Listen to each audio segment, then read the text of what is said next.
Depuis quelques années, les brocantes et vides-greniers se sont de plus en plus nombreux en France. On en recense plus de 50 000 par an.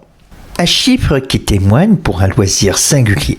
Dans une petite commune proche de Saint-Jean-d'Angély, Hannepont, 386 habitants, se démènent chaque année pour faire cette fête. Depuis 12 ans, l'association EDSEP organise ce vide-grenier.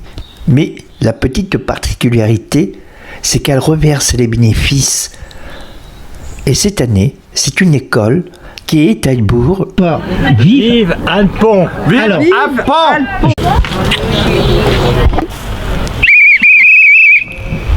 Non, mais... Par ici, mesdames, messieurs, les bonnes affaires, c'est par ici. Demain, il sera trop tard. Je vous assure, c'est aujourd'hui, c'est ce stand-là, avec Marie-Thérèse qui est toujours là, toujours en pleine forme, et avec le fouet, tout le temps pareil.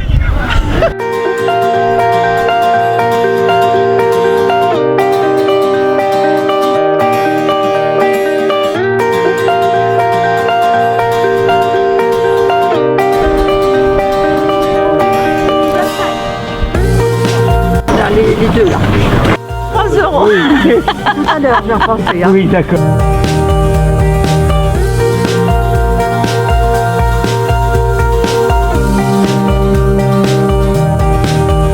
Brocante après le Covid. Oui, c'est vrai que la Charente-Maritime c'est une terre de brocante et de vide-grenier. C'est toujours agréable de voir des chineurs, de voir autant de stands qui se lèvent très tôt le matin pour nous montrer effectivement leurs produits, leur vide-grenier, leur vide-garage je dirais.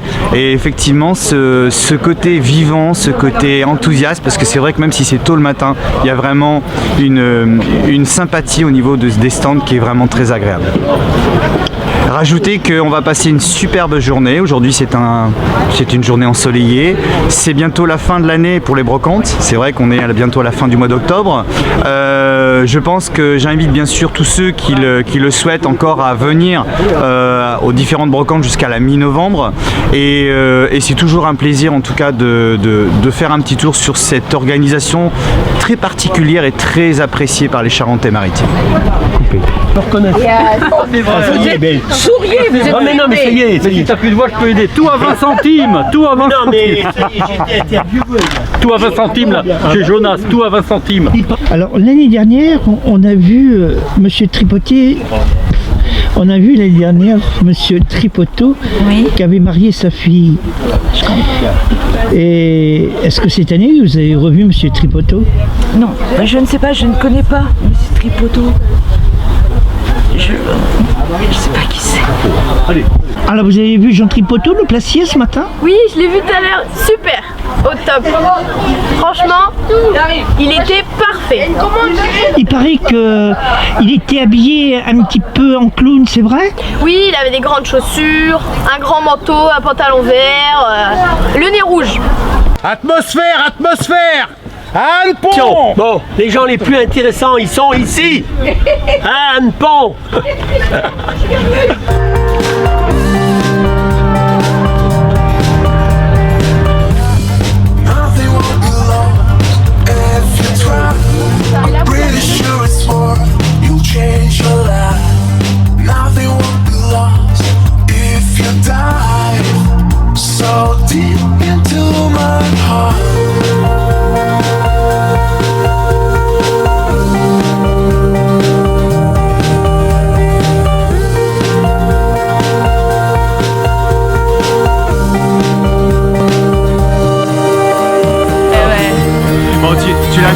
Allô?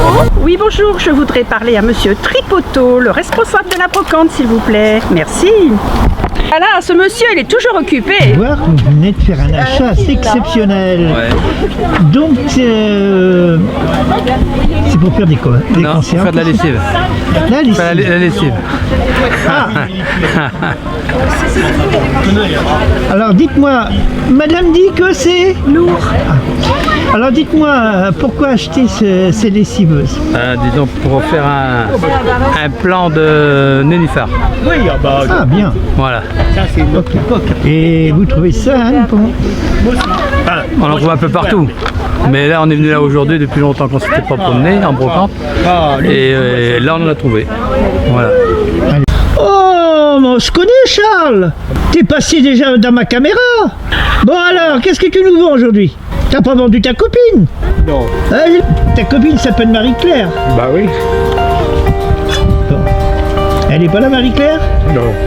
Elle est pas là, elle se promène.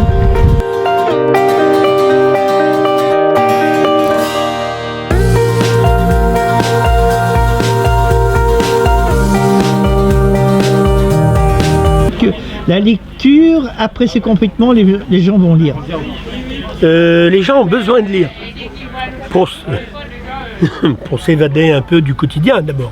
La lecture c'est fait pour ça. Le quotidien c'est malheureusement c'est les problèmes, tout ça. Dans le livre, que ce soit polar ou livre d'histoire, les gens prennent le temps de changer de quotidien. Je crois qu'ils en ont besoin. Comme le cinéma d'ailleurs. Sauf que le cinéma, ils étaient fermés. Moi j'ai vendu beaucoup de livres par internet pendant le confinement. Cette liberté pour vous c'est important? Très. La liberté c'est tout. Et on l'a retrouvée là maintenant. Alors Nelly, vous êtes Madame Alonoro? C'est ça. Il paraît ce soir vous avez les bourses pleines d'1 €. Les bourses pleines d'1 €, ouais, tout à fait. J'ai les bourses pleines d'1 €. Bon, c'est des grosses bourses, hein, parce que des pièces d'1 €, quand on en a beaucoup, forcément, ça fait gros. Ça fait 12 ans qu'on organise la brocante, donc malgré la crise sanitaire, nous n'avons pas eu d'interruption sur l'organisation de notre manifestation. On a soit eu la pluie, soit on est passé à travers les mailles du filet entre les deux confinements. Mais cette année, c'est une année exceptionnelle. Nous avons atteint plus de 230 exposants pour un total de plus de 2000 mètres d'exposants. Avec le temps, un temps magnifique, beaucoup de bénévoles d'ailleurs que je tiens à remercier, autant de l'association AEDSEP ainsi que les membres que j'ai autour de moi, aussi bien les pompiers de Saint-Hilaire-de-Villefranche, les membres de la commune d'Annepont, ainsi que la municipalité. J'en oublie peut-être, il faudra m'excuser. Sans eux, on ne peut rien faire. Moi, je suis que la locomotive. J'ai derrière moi un nombre d'exposants, de bénévoles importants pour réaliser la manifestation. Ce matin, j'ai entendu les pompiers. Est-ce qu'il y avait un événement particulier ici? Alors en effet, les secours sont passés au sein de la brocante. Ce n'était pas un problème au sein de la brocante, mais juste la direction de l'ambulance de l'infirmière qu'il fallait qu'il se dirige sur Mazeré pour un accident. Donc je suis satisfait parce qu'en fait elle a réussi à passer au sein de la manifestation, donc ça veut dire que toutes les conditions de sécurité sont réunies et nous avons respecté la largeur d'un véhicule de secours sur l'ensemble de la manifestation. Bon projet?